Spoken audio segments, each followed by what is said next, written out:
Excellent. Let's go.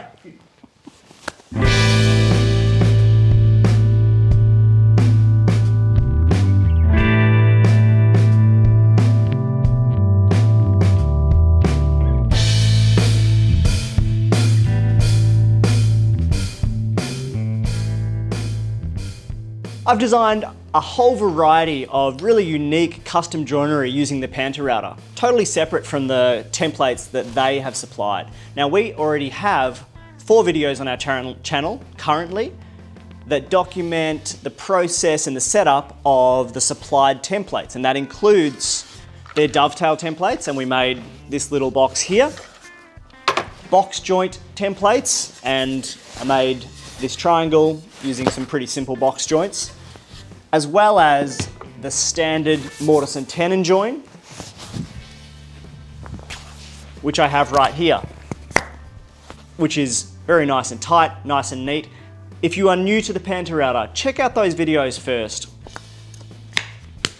What I wanted to do today is walk through some of the custom stuff that I've done that really steps outside of the world of the templates that they provide. I want to show you some examples of the joinery, talk about the custom jigs that I've had to create to make that joinery possible, and a little bit about the process of how you develop those kinds of custom signature joins yourself using this wonderful machine. So I want to start with a very simple joint, which is a simple bridle joint. It's this one here. This is a bridle joint that I've added 2 dovetail pins using the PantoRouter to stabilize it and also add a nice visual effect. This is commonly called a castle joint, and essentially you can think of it as 2 intersecting bridle joints.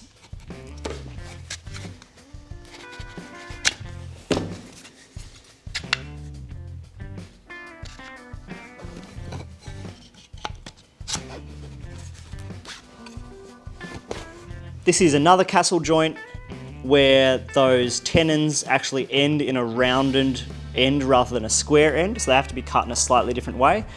It's just a slightly different effect. This is essentially a bridle joint as well, but instead of the tenon being square, it's actually a dovetail.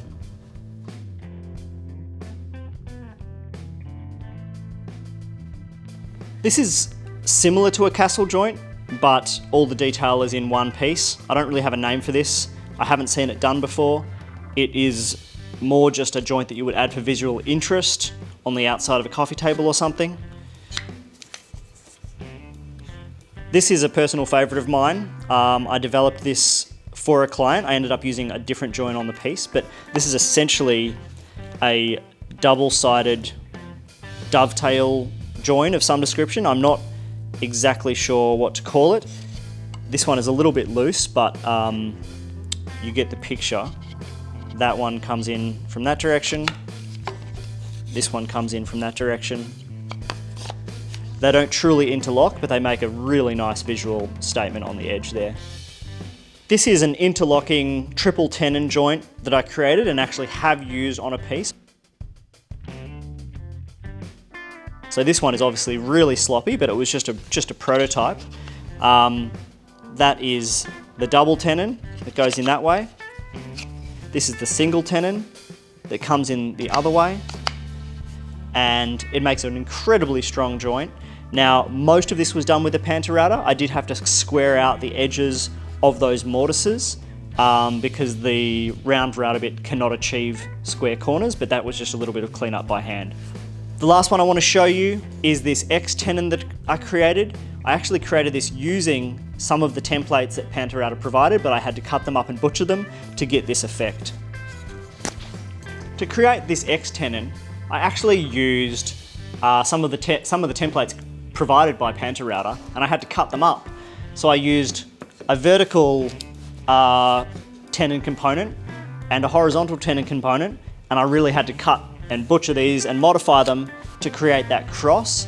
And then I had to do some internal shaping to get the radiuses just perfect. Now, none of this stuff is perfectly straightforward. If you want to just create a simple mortise and tenon on the PantoRouter, that's really easy, and it's the kind of thing that you can get set up to do very quickly. Once you start messing around with this in your own way, it is a time-consuming but very rewarding piece of machinery because it allows you to do very small adjustments and get nice, accurate work, and it really allows a lot of creativity. However, I was able to do this after being familiar with the machine for, you know, a period of time where I'd already really got my head around some of the simpler joints.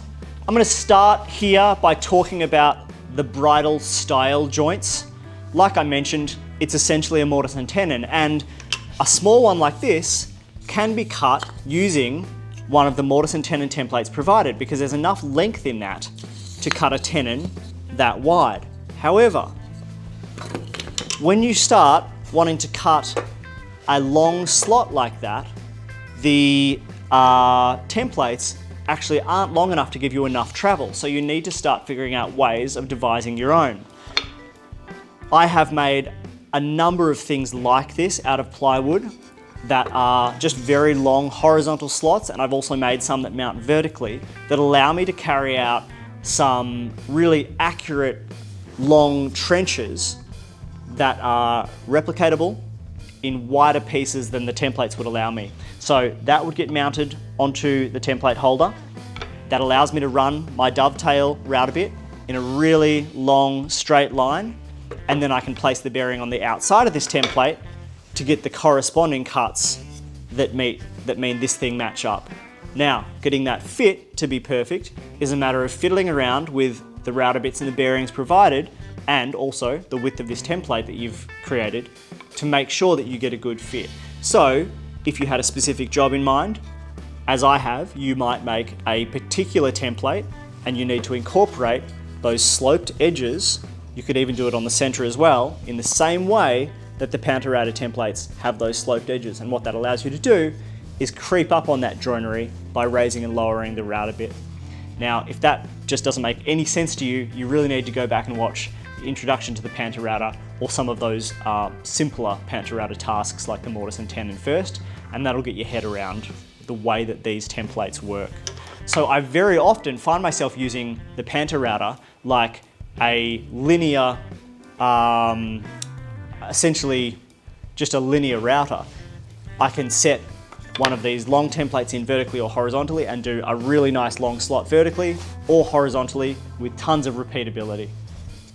This template allows me to do quite wide vertical slots. So this gets mounted on the template holder like that, and the bearing will run up and down inside of there, and I can create slots vertically in a piece. And I've used this for a coffee table that I'll throw an image of up here, where the legs are slotted into the corners of that coffee table, and that slot was cut using the PantoRouter. This little slot template is mounted on a cross piece, which just means that it stays perfectly straight and vertical when mounted onto the template holder there. So there are lots of tricks like that that allow you to get repeatability on this machine. Like I've said before, I don't rely very heavily on the provided templates. I think the beauty of this system is that you can really make your own and allow it to do a whole bunch of tasks that are outside of what PantoRouter themselves have already thought up. So that's a brief rundown on a number of the joints that I've made. If you'd like to see a specific video documenting exactly how to make any one of those in particular, comment which one you want to see in the comments below, and I'm happy to try and create a more detailed step-by-step video for these. Obviously, I'm not going to go into all of these now. The video would be hours long. Like I said, if you need more background on the PantoRouter, check out our mortise and tenon video, our box joint video, or our dovetail video, and the introduction to the PantoRouter to really get yourself sorted out on how the basics of this machine. But there really is so much you can do with the PantoRouter, and I think your creativity is your only limitation. I'm constantly finding new ways of using it that are pretty far outside what they've designed it for, and I think it's just a fantastic machine to have in the shop. It allows you to do really nice, accurate, repeatable joinery. Thanks for watching. Don't forget to like the video, subscribe to our channel for more stuff, and definitely comment if you want to see the details of one of these specific joints. Thanks, folks.